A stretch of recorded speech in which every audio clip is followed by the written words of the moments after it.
जी, वो अमित शाह जी जो आत्मनिर्भर ढंग से नहीं बोल पाते हैं, जो वो भी नहीं बोल पाते हैं, वो क्या कहते हैं सीए हैं, उसे भी ढंग से नहीं बोल पाते, वो अमित शाह जी वो कुछ भी कह देंगे। देखिए ऐसा है, वो एक है ना कि सरकार भी तुम्हारी है और हाकिम भी तुम्हारा है, और तुम सच को झूठ लिख दो क्योंकि अखबार भी तुम्हारा है।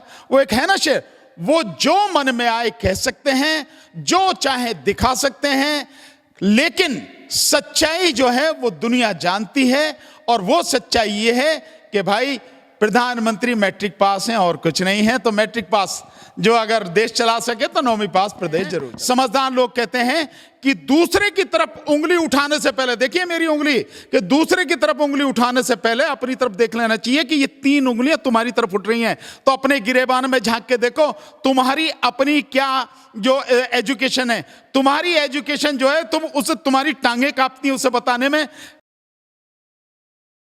भानु प्रताप जी, एक सवाल है मेरा। जो महाराष्ट्र के जो मुख्यमंत्री थे देवेंद्र फडणवीस, उन्होंने बिहार में प्रचार करते हुए तेजस्वी यादव पे एक तंज कसा है कि 9वीं फेल क्या बिहार की सरकार चला पाएगा। इस पे आप क्या कहेंगे? फडणवीस को यह बोलना चाहिए और यह समझना चाहिए कि जब 8वीं पास आदमी देश का प्रधानमंत्री बन सके, भारत को चला सके, देश को चला सके, तो वो तो फिर भी 9वीं पास है, 9वीं पढ़ा लिखा है भाई मेरे। दूसरे के इसीलिए बड़े बड़े लोग कहते हैं, समझदार लोग कहते हैं कि दूसरे की तरफ उंगली उठाने से पहले, देखिए मेरी उंगली, कि दूसरे की तरफ उंगली उठाने से पहले अपनी तरफ देख लेना चाहिए कि ये 3 उंगलियां तुम्हारी तरफ उठ रही हैं। तो अपने गिरेबान में झांक के देखो, तुम्हारी अपनी क्या जो एजुकेशन है, तुम्हारी एजुकेशन जो है, तुम उसे, तुम्हारी टांगे कांपती है उसे बताने में।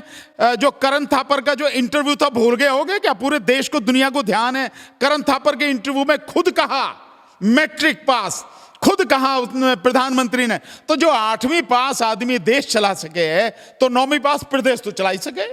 मोदी जी की तो डिग्री दिखाई गई थी, दिल्ली यूनिवर्सिटी से डिग्री दिखाई गई है मोदी जी का कोई आदमी आज तक मिला नहीं जो उनके साथ में पढ़ा हो, जिस टीचर ने पढ़ाया हो, कब उनका एडमिशन हुआ हो, कब उन्होंने पास किया हो, कब एग्जाम में बैठे हो, ये सब कुछ है। और मैं आपको इसके पीछे की हकीकत बताता हूं। मोदी जी को पास में कोई डिग्री नहीं है, उनकी एजुकेशन का पूरा कच्चा चिट्टा सब कुछ इसी दिल्ली सरकार में, केजरीवाल सरकार ने, जो इन्होंने अपना जो वो सेल बना रखा था, जो इनकी जो आईबी सेल इन्होंने बना रखा था, पर इंटेलिजेंस जो विंग बना रखी थी, उसने सारे उनके सबूत निकाल के सब कुछ पता लगा लिया था कि मोदी जी के पास में कोई डिग्री नहीं है। लेकिन जैसे ही ये सारी चीजें पता लगी, उस दिल्ली सरकार के इंटेलिजेंस डिपार्टमेंट पे रात को ही रेड मारी गई, सारे डॉक्यूमेंट वहां से लेके कब्जे में ले लिए।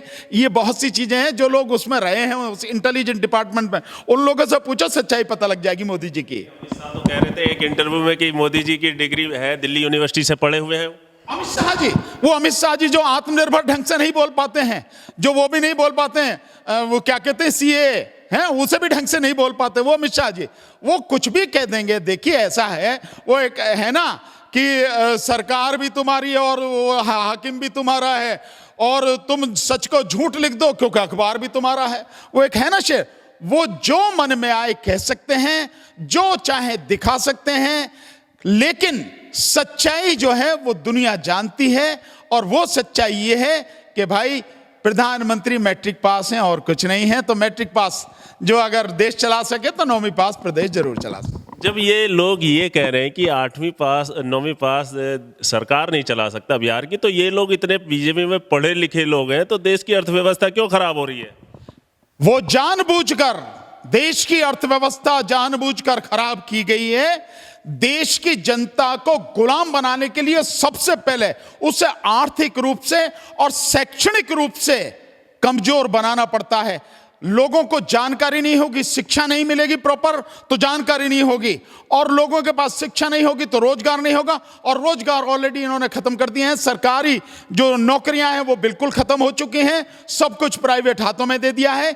इसलिए ये जानबूझकर जिस हिंदू राष्ट्र की ये कल्पना करते हैं, उस हिंदू राष्ट्र को स्थापित करने के लिए इतनी बड़ी जनसंख्या को बेरोजगार बनाए रखना, अशिक्षित बनाए रखना और भुखमरी के कगार पर बिठाए रखना, यही एक रणनीति लिए इसी रणनीति के तहत इस देश की जो आर्थिक व्यवस्था है उसको जानबूझकर खत्म किया गया। मैं आपसे सवाल पूछना चाहता हूं, ये विरोधाभास क्या आप लोग कभी सोचते नहीं है? जनता को भी सोचना चाहिए कि जिस समय देश की अर्थव्यवस्था बद से बदतर स्थिति में चली जा रही है, उस समय में जो प्रधानमंत्री के जो करीबी हैं, जो यार हैं, अंबानी और अडानी, इनकी अर्थव्यवस्था 10 गुना कैसे होती जा रही है?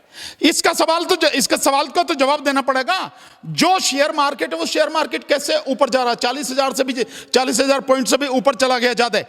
कैसे जा रहा है वो शेयर मार्केट ऊपर? कैसे इन दो लोगों की जो संपत्ति है वो 10 गुना हो गई 2014 से लेकर अब तक? और इसके साथ साथ कैसे बीजेपी की जो अपनी जो आर्थिक स्थिति है वो कैसे मजबूत होगी?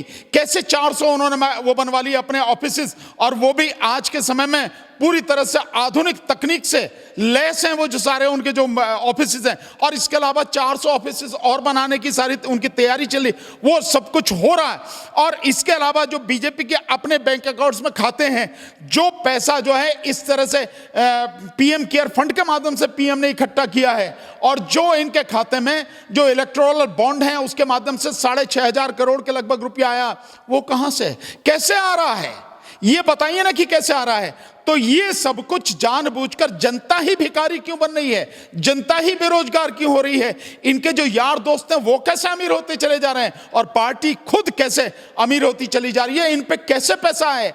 ये 25-25, 100 करोड़ रुपए में कैसे एमएलए खरीद लेते हैं, कैसे एमपी खरीद लेते हैं, सरकार कैसे गिरा देते हैं? ये स्थिति जो जानने की और समझने की है। इसीलिए यह है कि जानबूझकर स्थिति खराब की गई है लोगों को कमजोर बनाने के लिए।